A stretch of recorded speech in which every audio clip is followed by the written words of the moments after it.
Olá, pessoal, tudo bem? Hoje nós vamos estudar sobre o sistema cardiovascular.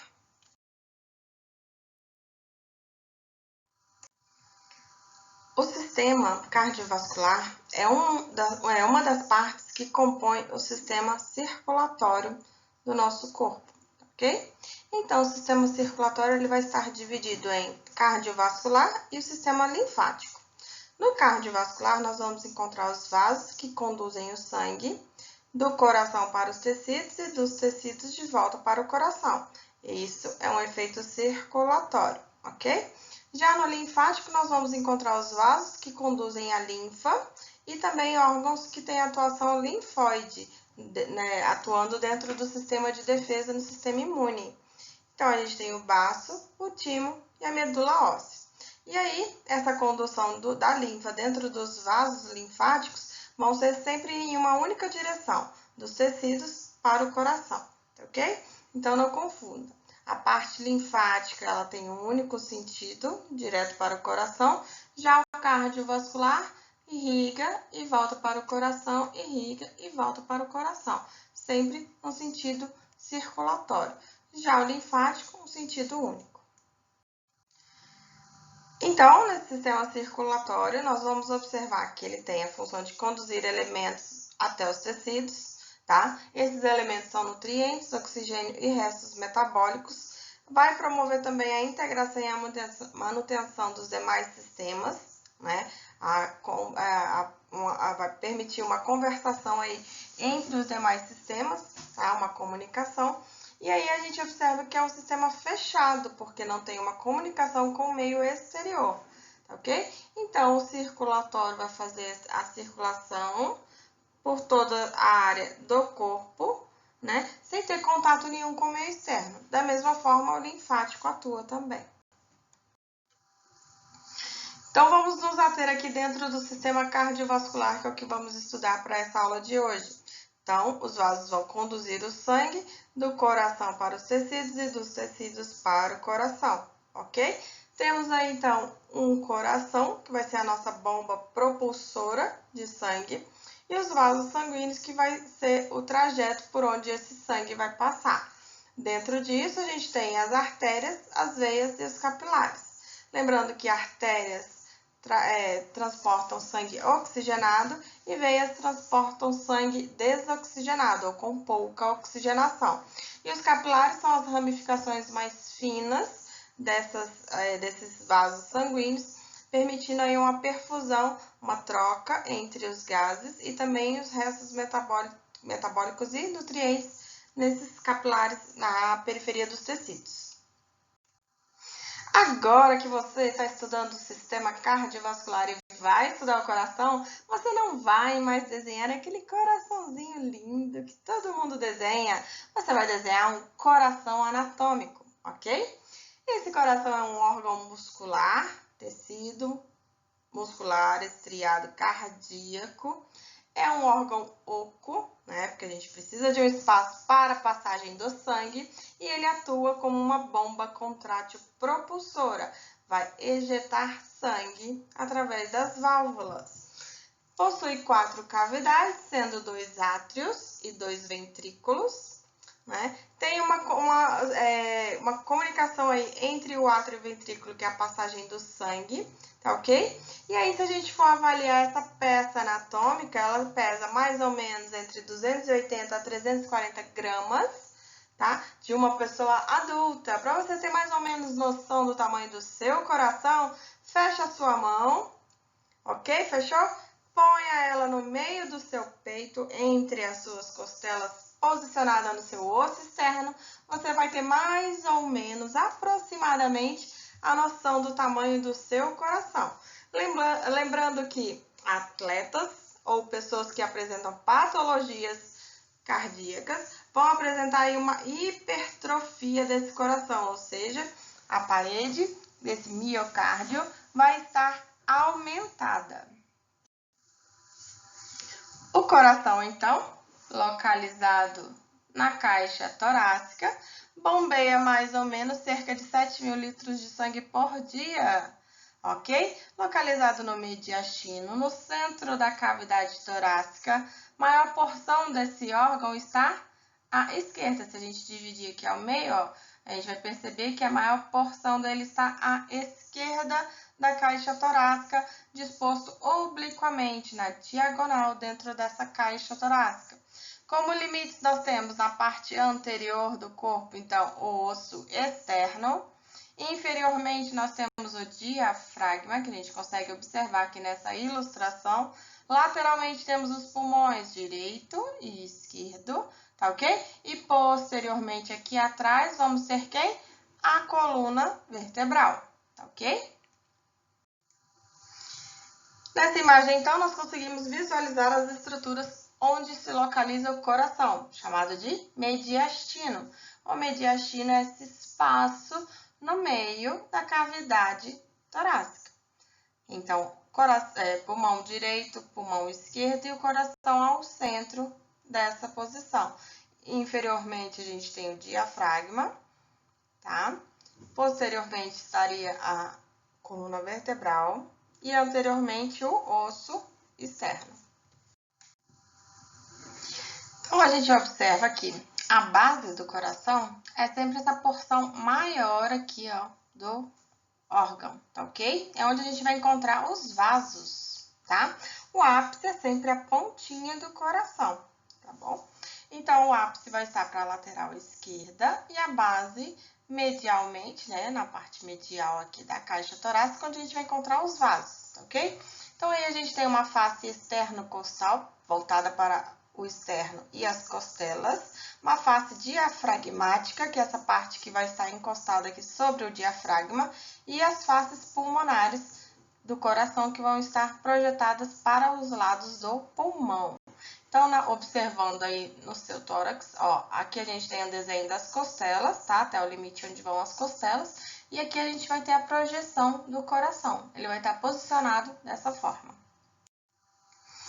Observando a estrutura anatômica, então, nós temos o quê? Um átrio direito, um ventrículo direito, um átrio esquerdo, um ventrículo esquerdo. O sangue chega no átrio direito pela veia cava superior e pela veia cava inferior. Então, essas duas veias vão se desembocar aqui no átrio direito. Esse sangue do átrio direito vai passar pela válvula tricúspide para o ventrículo direito. Do ventrículo direito, esse sangue sobe pela válvula pulmonar, passa pelo tronco pulmonar para as artérias pulmonares.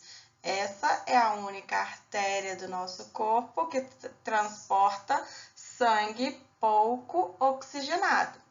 Esse sangue, então, foi oxigenado no pulmão direito e no pulmão esquerdo, volta pelas veias pulmonares. Nós temos 4 veias pulmonares. Essas veias são as únicas veias do nosso corpo que transportam sangue oxigenado. 4 veias, sendo 2 esquerdas e 2 direitas, que aqui na figura a gente não consegue observar. Então, essas veias desembocam no átrio esquerdo. Esse sangue passa do átrio esquerdo pela válvula bicúspide, passa para o ventrículo esquerdo. Do ventrículo esquerdo, esse sangue passa pela válvula aórtica. Da válvula aórtica, passa para a artéria aorta. Da artéria aorta, esse sangue vai para a parte superior da nossa cabeça e para os braços, pelo tronco braquiocefálico para o lado direito do corpo, formando a artéria subclávia e carótida comum direita. A artéria carótida comum esquerda, ela é única, tá ok? Então, vai para o lado esquerdo do seu pescoço. E a artéria subclávia esquerda vai para o seu braço esquerdo. Tranquilo? Então, a gente vai observar aqui, entre o átrio direito e o ventrículo direito, nós temos uma válvula átrio-ventricular tricúspide, porque ela tem 3 formações valvares, 3 cúspides, tricúspide, ok? Entre o átrio esquerdo e o ventrículo esquerdo, nós temos uma válvula atrioventricular bicúspide ou chamada de mitral, tá? Mitral antigamente se falava, hoje em dia a gente não usa mais esse termo, tá? O correto é falar bicúspide. Então, com duas cúspides. E entre as válvulas pulmonar e aórtica, nós vamos encontrar a formação de válvulas semilunares. São meia-luas que vão formar essa válvula, a aórtica e a válvula pulmonar, ok? Como elas funcionam? Quando as válvulas atrioventriculares estão abertas, as válvulas semilunares estão fechadas. Quando as válvulas atrioventriculares estão fechadas, as semilunares estão abertas, ok? Então, essas válvulas vão orientar a passagem do sangue em um único sentido, impedindo o refluxo do sangue. Quando esse refluxo acontece, é chamado de sopro. Durante a diástole, os ventrículos, as paredes dos ventrículos estão relaxadas. Dessa forma, as válvulas atrioventriculares estão abertas e o sangue que estava no átrio passa para dentro do ventrículo. Como a gente observa aqui, a válvula atrioventricular aberta e as semilunares estão fechadas. Durante a sístole, a parede ventricular ela é contraída, fechando as válvulas atrioventriculares e abrindo as válvulas semilunares. Esse sangue é ejetado, então, do ventrículo para dentro do tronco pulmonar ou para a aorta.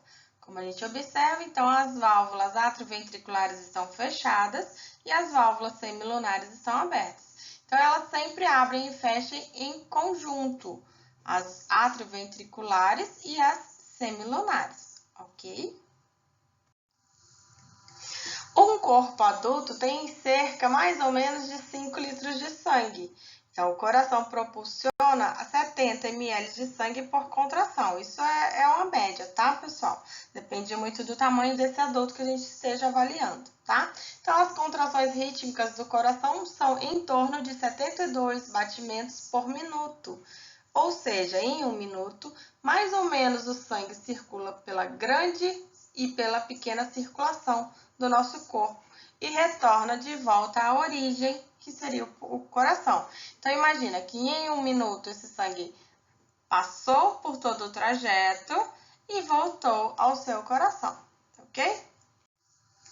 Na grande circulação, nós consideramos aquela que vai para o corpo todo, vai irrigar todo o corpo, tá? E vai voltar ao coração. E a pequena circulação, a gente chama aquela que é feita dentro dos pulmões para ser oxigenada e voltar aí para a grande circulação, tá ok? Lembrando que os desenhos ilustram como vermelho o sangue oxigenado e azul o sangue pouco oxigenado, tá? E aí, por consequência, em azul estariam as veias e em vermelho as artérias. Então, a gente chama de grande circulação ou circulação sistêmica, aquela que inicia no ventrículo esquerdo do coração e vai irrigar o corpo. Então, o sangue passa do ventrículo esquerdo para a aorta, da aorta vai irrigar a parte superior do corpo e a parte inferior do corpo. Daí volta pelas veias da parte inferior e pela veia da parte superior e aí passa para o átrio direito e ventrículo direito para ser oxigenado. Tá ok? Então, essas células vão receber O2 e nutrientes, eliminando CO2 e resíduos metabólicos dentro dessa grande circulação. Na pequena circulação é aquela que vai se iniciar do ventrículo direito, porque esse sangue está pouco oxigenado, ele precisa ser então oxigenado. Do ventrículo direito passa pelo tronco pulmonar, artérias pulmonares, aquelas artérias as únicas que carregam sangue pouco oxigenado. Esse sangue passa pelos pulmões e é oxigenado, volta pelas veias pulmonares, as únicas veias que trajetam aí sangue oxigenado e vão para o átrio direito. E passa-se então a grande circulação, ok? Então, esse sangue vai receber o O2 e vai eliminar CO2 nos alvéolos pulmonares. Sobre a sequência desse trajeto, vamos iniciar aí pela parte que não está oxigenada. Então, começa pelas veias cavas, superior e inferior. Esse sangue vai para o átrio direito, passa pela válvula tricúspide, para dentro do ventrículo direito, passa pela válvula pulmonar, para a artéria pulmonar, vai para os pulmões. Nos pulmões, esse sangue é oxigenado, volta ao coração pelas veias pulmonares, para dentro do átrio esquerdo, passa pela válvula bicúspide, para o ventrículo esquerdo, passa pela válvula aórtica, para dentro da aorta. Da aorta, esse sangue vai ser direcionado para os trajetos do corpo, ok? Então, artérias pulmonares nós temos duas e circula o sangue pouco oxigenado. Artéria pulmonar vai formar o tronco pulmonar. E as veias pulmonares, nós temos 4 veias pulmonares, ó, a gente consegue visualizar bem aqui nessa imagem. 2 veias pulmonares direitas e 2 esquerdas. E essas veias trajetam aí sangue oxigenado. É as únicas exceções do nosso sistema circulatório. Os vasos, então, nós temos as artérias e arteríolas, que vão conduzir o sangue rico em oxigênio para o corpo, as veias e vênulas, que vão conduzir aquele sangue pobre em oxigenação de volta ao coração, e entre as artérias e veias, né, entre arteríolas e vênulas, que são os trajetos mais finos, a gente vai observar a formação dos capilares, que são uma rede de vasos bem fininhos, onde vai acontecer a troca dessas substâncias, tanto do oxigênio pelo gás carbônico, como de outros metabólitos também. Então, entremeado dentro dos tecidos, fazendo parte aí desses tecidos, nós vamos observar os capilares. Então, esse sangue oxigenado que veio do lado esquerdo do coração, passou pelo corpo, houve as reações metabólicas aqui, e esse sangue pouco oxigenado volta pelas veias para o lado direito do coração, para que ele seja oxigenado novamente, ok? A estrutura desses vasos, nós vamos observar aqui. A parte mais externa temos um tecido conjuntivo, um tecido muscular liso, principalmente na formação das artérias e veias, ok? A formação da camada íntima, que é formada pelas células do endotélio, né? Células endoteliais, sendo que no capilar nós observamos apenas as células endoteliais. Como são as estruturas mais finas e estão entremeadas no tecido, precisa haver uma comunicação direta dessas células com o tecido, para que haja as trocas metabólicas aqui. Então, apenas as células endoteliais estão formando esse capilar. Veja o tamanho aqui, ó, de proporção do que é uma artéria, uma veia e um capilar.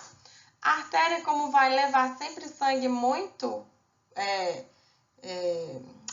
com pressão, né? Pressão arterial, então a artéria precisa de uma parede mais espessa. A veia vai retornar esse sangue ao coração já sem tanta pressão, tão pressurizado. Então ela tem uma parede mais fina e é mais calibrosa, ok? Então, a artéria vai suportar pressão. Como ela precisa suportar pressão, a gente vai encontrar nessa estrutura da artéria lâminas elásticas, 2 camadas de lâminas elásticas. Para quê? Para que ela consiga suportar esse escoamento sanguíneo. Por isso que quando a gente afere a pressão, porque a gente não tira a pressão de ninguém, senão você mata a pessoa, por favor, não faça isso. Então, você está aferindo a pressão de alguém, você está verificando qual é a pressão do sangue passando por dentro das artérias, ok? A diferença que a gente observa é que nas veias, como esse sangue vai retornar sem pressão, existe uma estrutura no formato de válvulas, como as válvulas semilunares. Então, essas veias vão levar grande quantidade de sangue de volta para o coração, e para que esse sangue não reflua, existe a formação das válvulas. Os capilares apresentam somente a camada de endotélio, diretamente ligada aos tecidos, aí onde vai ocorrer as trocas metabólicas. Então, a artéria apresenta uma camada externa mais fina, uma camada média bastante espessa e a camada elástica aí que é específica das artérias. Já nas veias a gente vai ver uma camada externa bem mais espessa, uma camada média bem fininha, tá ok? A presença de válvulas para impedir o refluxo desse sangue e não observamos uma lâmina elástica aqui na formação dessa estrutura. O que a gente observa aqui na formação das artérias. Sequência desse sangue. Sangue oxigenado sai da artéria elástica, que são as maiores, aquelas que estão saindo do coração, passam pelas artérias musculares, arteríolas capilares. Acontecem as trocas metabólicas aqui nos capilares dentro dos tecidos. Esse sangue já pouco oxigenado e com restos metabólicos volta pelas vênulas pós-capilares, vênulas musculares e as veias que têm um tamanho maior e vão para o coração. Do coração, retorna e começa tudo de novo, ciclicamente, continuamente, até o dia que você morre. Aqui, a título de curiosidade, as válvulas das veias é que auxiliam aquele retorno venoso. Então, quando acontece um batimento cardíaco, esse sangue flui de um passo para o outro dentro dessas válvulas. Quando essa válvula perde a capacidade de reter esse fluxo sanguíneo, acontece a formação aí das varizes. Então, são problemas na formação dessas válvulas que vão impedir, vão deixar de impedir o fluxo retrógrado desse sangue. Aqui a gente consegue visualizar a válvula das veias, tá ok? Então, olhando num corte longitudinal, fiz um corte assim, a gente está visualizando essas válvulas. Fiz um corte transversal, estou olhando de cima para baixo, ó, consigo visualizar a formação das válvulas venosas. Quando a pessoa tem os problemas nessas válvulas venosas, acontece o fluxo sanguíneo inverso e aí a retenção desse sangue. Por isso a formação das varizes. As veias, elas têm um auxílio aí junto à contração do músculo esquelético, principalmente do gastrocnêmico, que a gente chama ele de coração da nossa perna. Então, por que a gente deve fazer movimentos quando a gente está viajando, fica muito tempo sentado? Porque ao movimentar, ao contrair e relaxar essa musculatura, a gente pressiona as veias que estão na perna, né? E isso vai auxiliar o fluxo do sangue para cima, o retorno desse sangue para cima, ok? Porque aqui nesse caso o sangue está voltando contra a gravidade, tá? Pessoal, para a aula de hoje era isso. Espero que tenham gostado. Temos aí todos os livros disponíveis para vocês estudarem, tá? Lembrando que eu gosto muito do livro do Tortora, que são os princípios de anatomia humana. E anatomia clínica tem também algumas informações interessantes para vocês estudarem dentro da estrutura aí do Moore, tá? Fiquem à vontade, estudem bastante e a gente se encontra na próxima. Valeu, pessoal! Até mais!